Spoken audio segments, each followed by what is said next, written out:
சிங்கப்பெண்ணை serial episode எப்படி போப்பது நடக்கும் பார்ப்போம். இன்றைக்கி எபிசோட் என்ன காட்டுறா, மகேஷ் வந்து தன் காதலில் ஆனந்திட்ட சொல்லும்போது ஆனந்தி எல்லா விஷயத்தையுமே சொல்லிடுறாங்க. நான் உங்களை தெய்வமாக தான் பார்த்தேன், நான் அன்பை தான் லவ் பண்ணுறேன் அப்படின்னு சொல்லிடுறாங்க. இதனால் விரத்தியில் மகேஷ் அந்த இடத்த விட்டு போயிடுறாரு.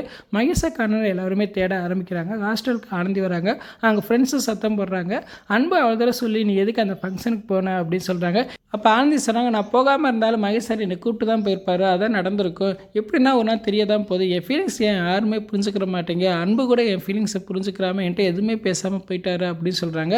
அந்நேரம் ஹாஸ்டலுக்கு மகேஷ் வந்து குடிச்சிட்டு வந்து பெரிய பிரச்சனை பண்ணிக்கிட்டு இருக்காரு. அப்போ ஆனந்தி சொல்கிறாங்க, இந்நேரம் எதுவுமே பேச வேண்டாம், காலையில் பேசிக்கலாமா, கிளம்புங்க அப்படி சொல்கிறாங்க. நீ பேசாத, நீ பேசுகிறாங்க ரொம்ப டென்ஷன் ஆகுதுன்னு சொல்லி குடிபதில் எம்பே பேசிக்கிட்டு இருக்காரு. அந்நேரம் மித்ரா வராங்க.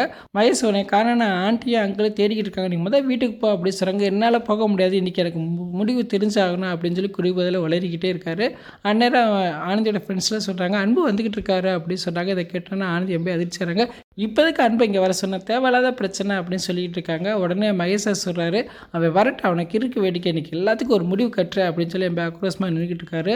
அன்பு வந்துடுறாரு. அன்பை பார்த்தானா வாடா அப்படின்னு சொல்லி கூப்பிட்ற மாதிரி காட்டுறாங்க. இன்றைக்கி அப்புறமா இப்படி தான் வந்திருக்கு. ஃபுல் வீடியோ பார்த்துட்டு பேசுவோம். இந்த வீடியோ பிடிச்சா வீடியோக்கு லைக் கொடுங்க. முன்னூறு அப்டேட்டோட சந்திக்கிறேன். பாய்.